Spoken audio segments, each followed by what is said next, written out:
มาเอียง ขี้ดินพูดเต็มโต๊ะพี่น้องซื้อเฮ็ดปวงมาในตลาดเฮ็ดปวงเขารอเบิ้งซื้อมา100,000ได้1ไปตลาดมากมือนี่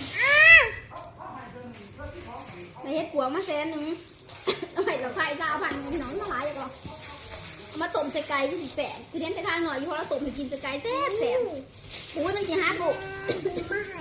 โดดพอมาพี่น้อง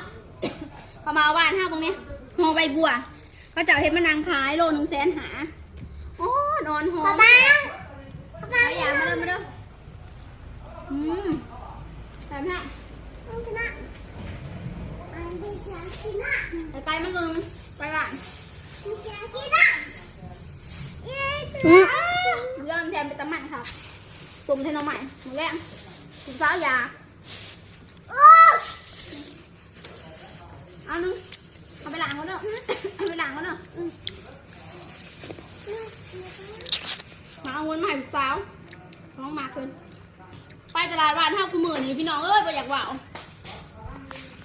เบิร์ด1,500ท่านเป็นเงินบาทหรือว่า1,500 บาทรวมปอกสลับปะ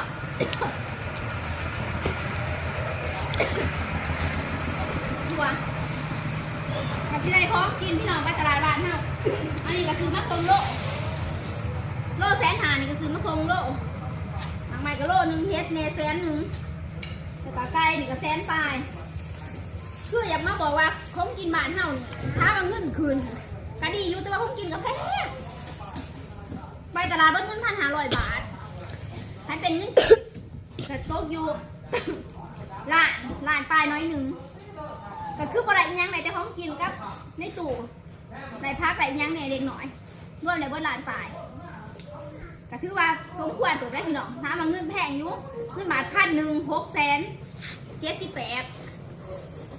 มือว่านนี่680,000ปลายมือนี่ลง678,000แต่ว่าของกินกับแพงสมควรอยู่พี่น้องเอ้ยบ้านเฮาก็คือว่านักเราเรื่องเงินเราเรื่องการใส่ใจนะท่านผู้ใดใส่ฟุ้งเฟือยคือสนุกนี่ก็ตายเลยมันมีเดือเก็บมีแต่ข้อแต่ได้กินกันแบบนี้ไอ้ผัวก็ไอ้ตูม2 ถุงในบ้านถุงนึงมื้อนี้ก็คือเสียเอาให้ผัวอีกแหละก็สิต้มน้ำใหม่ใบใส่ต้มไก่มื้อนี้คือสิประมาณนี้เนาะไปแล้วบ๊ายบาย